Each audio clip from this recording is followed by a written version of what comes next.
So you're home, you're disabled, or maybe the pandemic has you home, or maybe you're unemployed. How do you spend your day? We're going to discuss that today on An Apple a Day. Welcome to An Apple a Day, a podcast, a resource, a community. Share your experiences and learn from others as we overcome barriers and learn to live a happy, healthy life with a disability. Welcome to the community. Here's your host, Jimmy Apple. Welcome to another episode of An Apple a Day. I'm your host, Jimmy Apple. How you feeling today, my friends? You feeling good? You feeling strong? You feeling better than you did yesterday? Excellent. You can't ask for better than that. How you making out getting your medications? You still getting them delivered, or you going to the pharmacy to get them? Hey, if you're going to the pharmacy, please make sure to wear your mask. How you making out with your therapy? You still doing your therapy at home? You going to the clinic to do your therapy? How's that working out for you?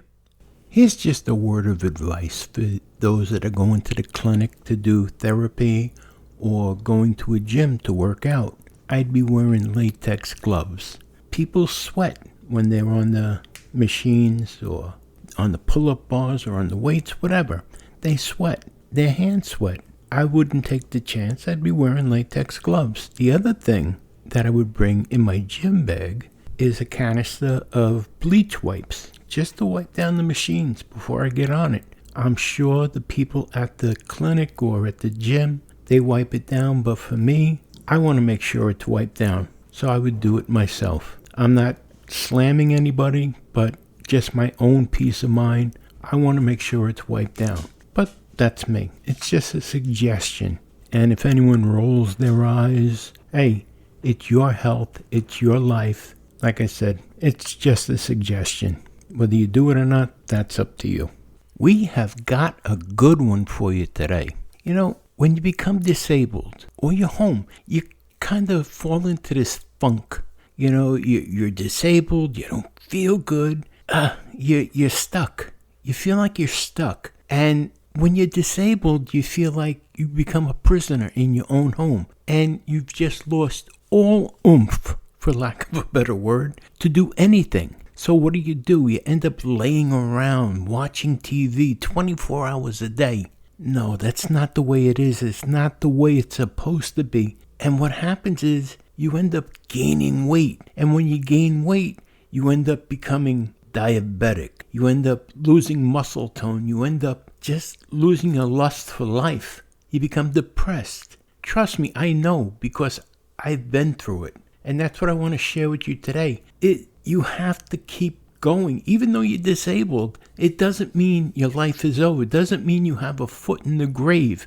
And that's the mindset of a lot of people. And it's also the same thing for people who are unemployed, or the people that get quarantined, or the people that during the pandemic that are home. You have to keep going. And that's what we're going to discuss today. Keeping going, keeping a normal ritual. It's so important. It's so important. And we also have an update on COVID, unfortunately, but I want to keep you in the loop. Definitely, no matter what. So let's sit back, relax, and let's get going here.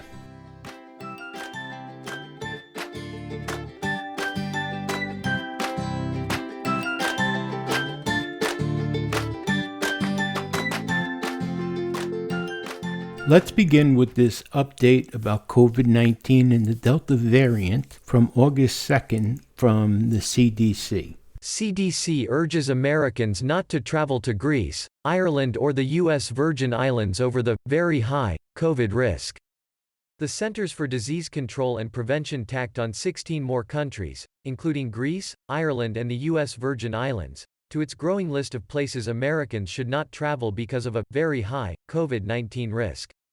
The destinations were added to the agency's highest warning level 4 list on Monday. The other countries added to the advisory include Andorra, Curaçao, Gibraltar, Guadeloupe, Iran, Isle of Man, Kazakhstan, Lesotho, Libya, Malta, Martinique, St. Barthélemy, and St. Martin. Americans are being urged to avoid travel to those destinations, or be fully vaccinated if it is essential. Destinations are added to the list if they have more than 500 cases per 100,000 residents in the last 28 days, according to the CDC. Non-citizens have been unable to enter the U.S. from some of the additional 16 destinations, including Ireland and Greece, since March 2020 when travel bans were first put in place. About 90 countries are currently included on the CDC's list due to surging COVID-19 cases. The White House said last week there were no plans to lift travel restrictions for non-citizens amid rising cases due to the Delta variant. We will maintain existing travel restrictions at this point for a few reasons. The more transmissible Delta variant is spreading both here and around the world, White House Press Secretary Jen Psaki said at her July 26 press briefing. Driven by the Delta variant, cases are rising here at home, particularly among those who are unvaccinated, and appear likely to continue in the weeks ahead. The restrictions are being extended even as many countries relax their own rules to allow U.S. citizens to visit following widespread vaccination. As we continue to get updates here at An Apple a Day, we will share them with you. It's not a pleasant story, folks, but it's something that we have to keep abreast of. All right, let's move on.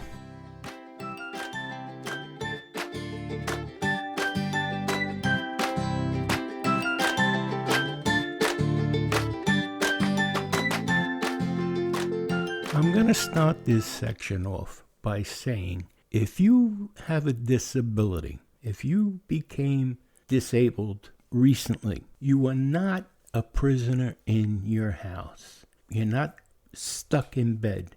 And that's the biggest misconception, not only by able-bodied people, but by the person who has the disability themselves. And that happens to people who become newly disabled all the time. And it happened to you, and it happened to me, and it happens to everybody. When you first end up with a disability, the first thing you think is, oh my God, my life is over. I'm stuck in the house now. I can't go out. I'm stuck in bed for the rest of my life. Whether you're on workers' comp or you're on Social Security disability, you think this is it. I'm stuck. No more. And you're afraid to even smile. That's how bad it is. And tell me I'm wrong. I'm not. Because you think people are following you. Once you have a disability, you become paranoid. You think there's people looking around every corner, that there's somebody out in a car taking pictures of you if you smile, and you exaggerate. You exaggerate your disability. You know it's true. You walk out of the house and just say you have a problem with your back or with your leg. You exaggerate. When you come out, it's so hard to walk, can't bend, I can't do this, I can't do that. And you become very theatrical because you're afraid someone's taking pictures or someone's going to see you. And if you smile, it can't be that bad. Look, he's smiling, or she's smiling, or she took that step without wincing. I'm telling you, it's a paranoia that every person, when they're newly disabled, when they first have a disability, they go through it. It's something that goes through your mind because you become afraid. Because now they've already told you can't go back to work. And if you lose your Social Security disability payment or your workers' comp payment, you have no money. You can't go back to work. What are you going to do? So now you're sitting on pins and needles. God forbid you lose this money. God forbid you lose the insurance. What happens, right? So this is a big worry on your head. So now you start being theatrical. Now, for example, I had to go to the doctor this morning, wound care. And you could tell this fella that came into wound care, he's new. He's new. I've never seen him there before. But now I've been disabled for a number of years. And the doctors know when you're exaggerating. I knew he was exaggerating, but he's coming in. This guy looked like he just walked off the battlefield, not by his wounds, but by the way he was acting. But you can tell by the body language, the way he sat down. Oh my God. I felt bad for him, and I was in a wheelchair. I felt bad for him. I was going to get up and say, here, sit here. But he sat down. But then you can tell by the body language. Once he sat down and went through that act, the way he moved while he was sitting down, you knew it wasn't as bad as he was making it.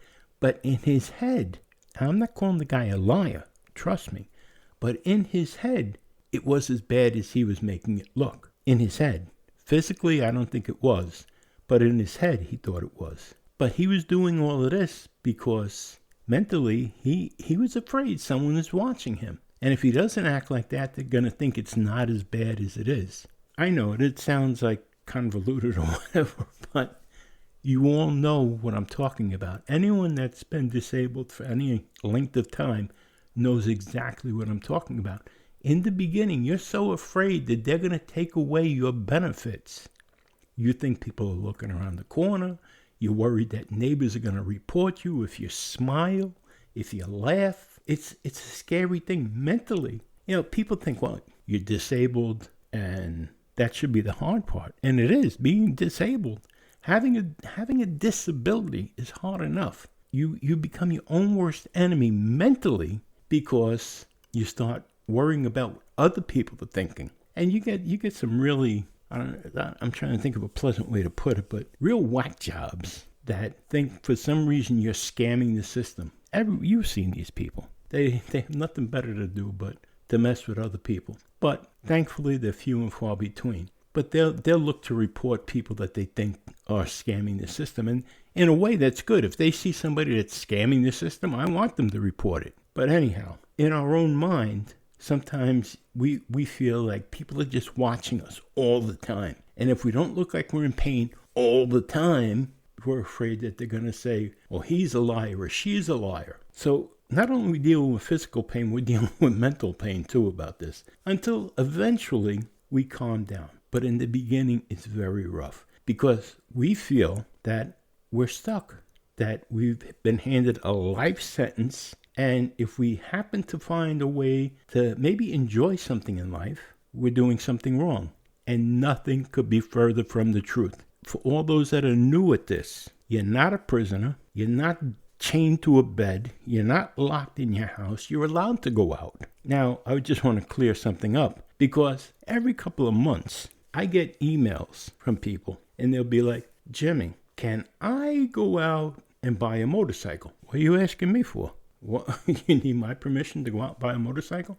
Well, I'm on disability and they say I have a bad back. Look, don't ask me. I'm not going to help you cheat disability. I hate people who cheat the Social Security program. Don't come to me and ask me how you can cheat. I don't cheat. I hate cheaters. If you want to know if you can have a motorcycle and ride a motorcycle, ask your doctor. I'm not your doctor. I'm not a lawyer. Ask your doctor. I had one guy ask me, he says, I'm on disability because I blew out some vertebrae or something like that in his back. He says, and I can get a job off the books doing roofing. Do you think I should take it? I said, are you nuts? Ask your doctor. Don't ask me. Well, he writes me back. He says, but it's off the books. I said, but why are you asking me? I'm not your doctor. Ask your doctor. Ask your lawyer. I never heard from him again. I don't like cheaters. I don't like cheaters because people that rip off the system hurt people like you, me,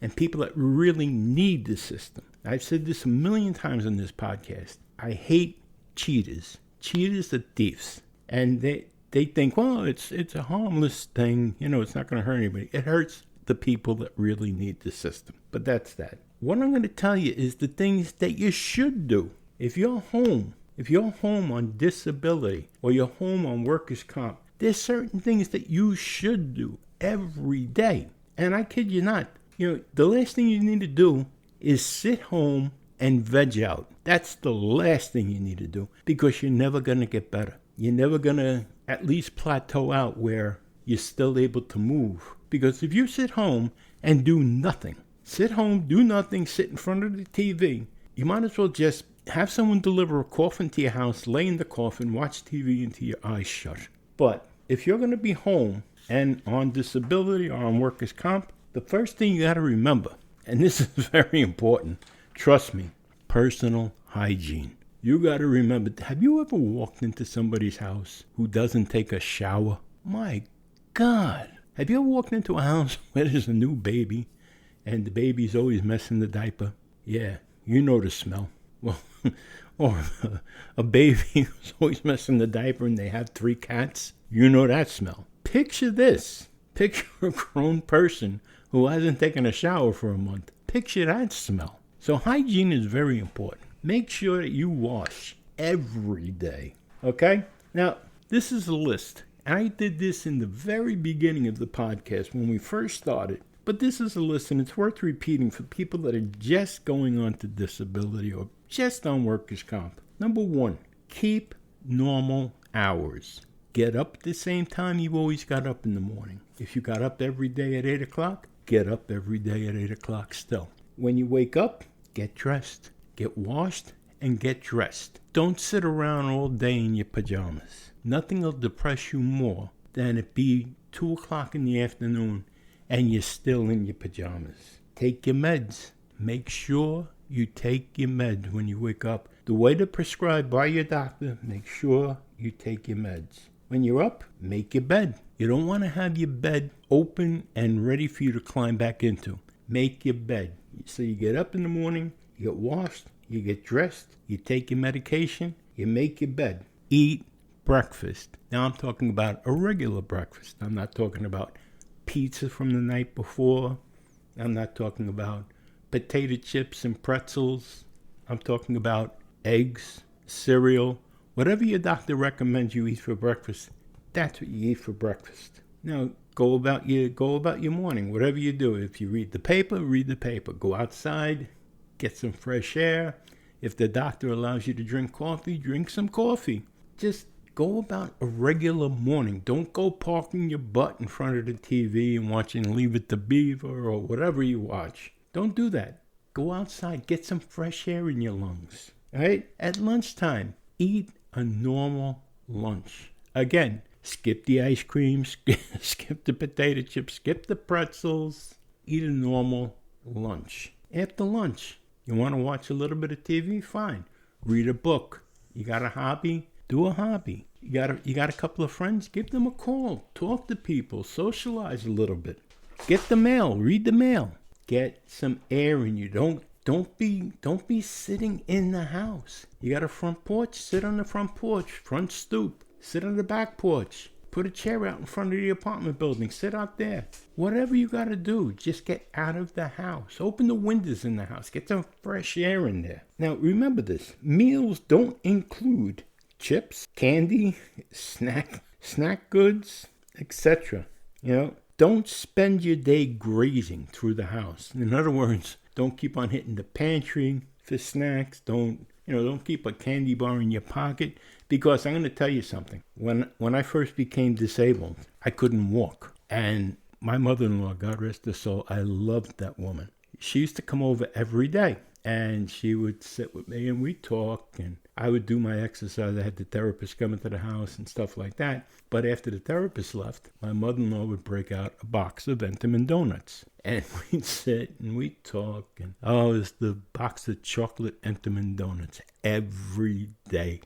Every day. And to make a long story short, I used to lift weights when I was younger. And I know the day that I got hurt, I weighed 217 pounds. Just because I weighed myself every day. Well, when I finally was able to get up and walk for the first time, I weighed, I hope you're sitting down, I weighed 396 pounds. I shit you not, 396 pounds. People were bringing me chocolate shakes.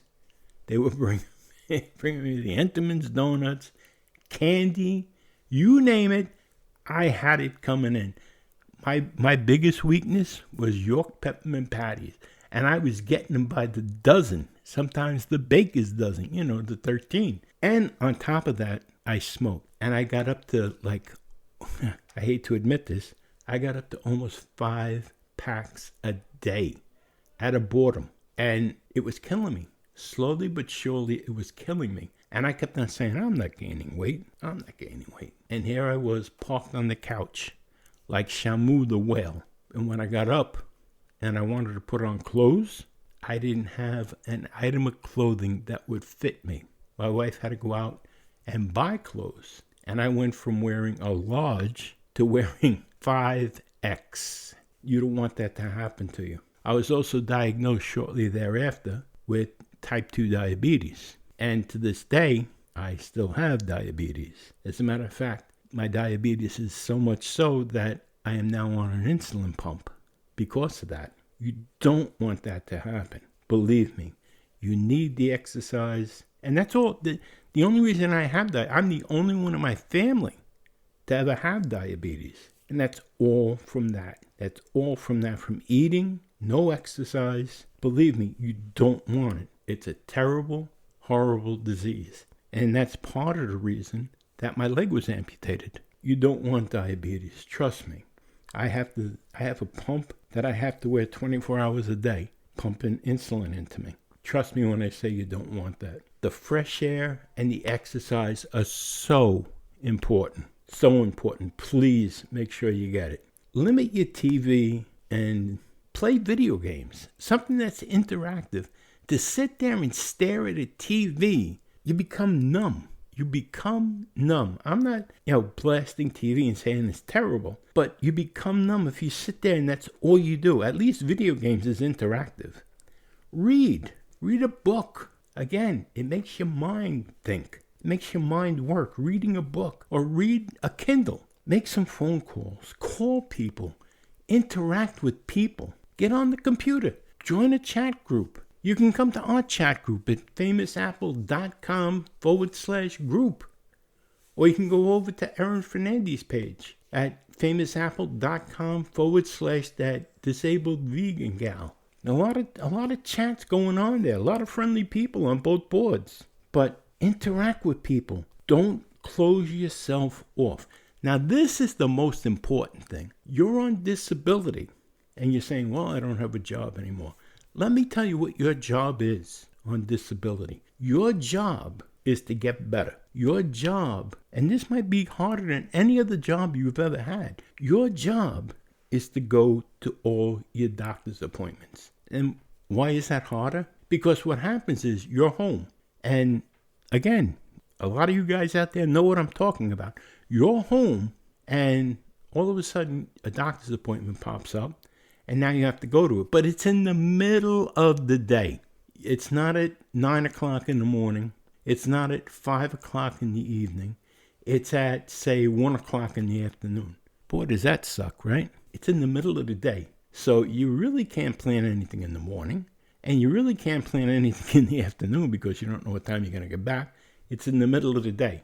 But that's your job. You have to take care of your health. You're the one who's responsible for your health.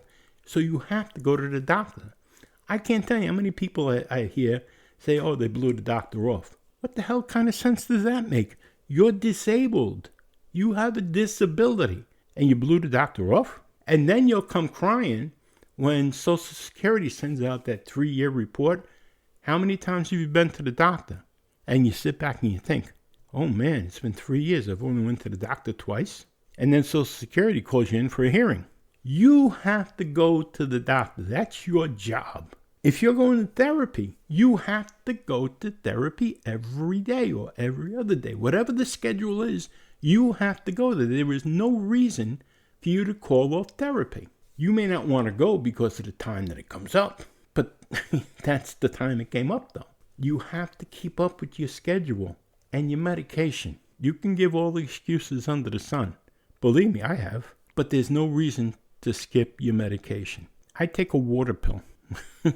Believe me, in a wheelchair, if you take a water pill, you all know what a water pill does to you. It's not the easiest thing to get from being in a wheelchair, get to the bathroom, get off the wheelchair, get onto the bathroom before the water pill really kicks in.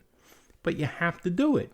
You have to do it. If you have to take a water pill, you take the water pill. It's not easy having a disability. Having a disability and being home is not a vacation, contrary to what a lot of people think. People look at us and they say, oh, it's like being on vacation. Oh, you think so? It's far from being on vacation. If this is a vacation, I don't want it. But trust me, you have to follow a regimen. Don't just sit around. Don't just be idle. There's no time to be idle. All right, you may never recuperate completely with your disability. I know I won't. I know I can't. They can't repair what's wrong with me. There's no reversing what's wrong with me right now. Maybe sometime in the future, if I'm still around, maybe they might be able to fix something. But right now, there's no way to fix what's wrong with me. It can only get worse. And that's a hard pill to swallow when you first hear that. But you know what? You can kind of try to slow it down a little bit, and that's what I'm doing. I'm trying to slow it down a little bit. Part of the challenge here is your attitude too. You got to have an attitude, a good attitude. What happened to you, it happened. It's in the past. Now you got a choice. You can sit and cry about it. Everybody deserves a pity party. Don't get me wrong. You have every right to scream, stomp your feet, or in my case, your foot. You have every reason to scream, stomp your feet, yell out the window, yell into a pillow, punch something, not someone, but something, and cry like a baby, cry until you can't cry anymore. Trust me, get it out of your system. And when it's all done, when you have no tears left, when you have no voice left from screaming, sit back and relax and think to yourself, all right, I got that out. How can I make things a little bit, you're not going to make it better, but how can I make it tolerable? How can I make it somewhat easier to handle? My attitude is like this. I can't cry no more. I can't be bitter anymore. I used to be real bitter. I can't be. I have to look at something to make me laugh. And I want to laugh. And I don't care who sees me laugh. You know what? I can find the stupidest things funny. I can find the weirdest things funny. I always tell people, if you can find something about yourself to laugh at, call me and I'll come over and laugh at you. Look, we have to laugh at ourselves. We have to laugh at the situation because after a while, what are you going to do? Cry the rest of your life? Nah, not me. And I don't want you crying either. I want you to be happy. I want you to be happy that you survived whatever put you in this predicament. Think about it. Things could always be worse, my friend. I say this at the end of the podcast all the time, but I'm going to say it now. Things can always be worse. Right now, there's someone, somewhere, wishing that they were in your position. So things can always be worse. All right. Just remember, be happy. No matter what, just try and be happy. All right, let's move on here.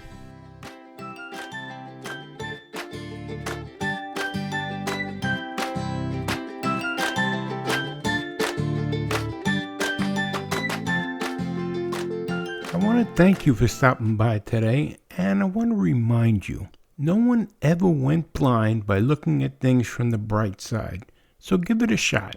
I also want to remind you that An Apple a Day is brought to you by www.famousapple.com. Famousapple.com is the home site for this podcast, so if you get a minute, check it out. And while you're tripping around the web, make sure to stop by famousapple.com/group. That's our Facebook page called Living with a Disability. Stop by there, check it out. There's a lot of people chatting, a lot of people talking. Make some new friends, answer some questions, maybe ask a couple of questions. Either way, you'll have a good time over there. Also, while you're tripping around the web, stop by Erin Fernandez's page, that vegan disabled gal. That's famousapple.com/that vegan disabled gal. Erin is our co-host on the Wednesday show, Vegan Possibilities. So make sure you check that out on Wednesdays. Erin has a lot to say about being a vegan. Me, I'm along for the ride. But you're going to enjoy that show also. It's every Wednesday, the Vegan Possibilities show with Erin Fernandez and me, Jimmy Apple. So make sure you check it out, and we'll talk to you next time. Have a great day. All the websites that were mentioned in today's show will be in the show notes for this podcast. Talk to you soon, my friends. You've been listening to An Apple a Day. My name is Jimmy Apple. Thanks for listening to An Apple a Day with Jimmy Apple, your gateway to a happy, healthy life. Join our community at www.famousapple.com. See you next time.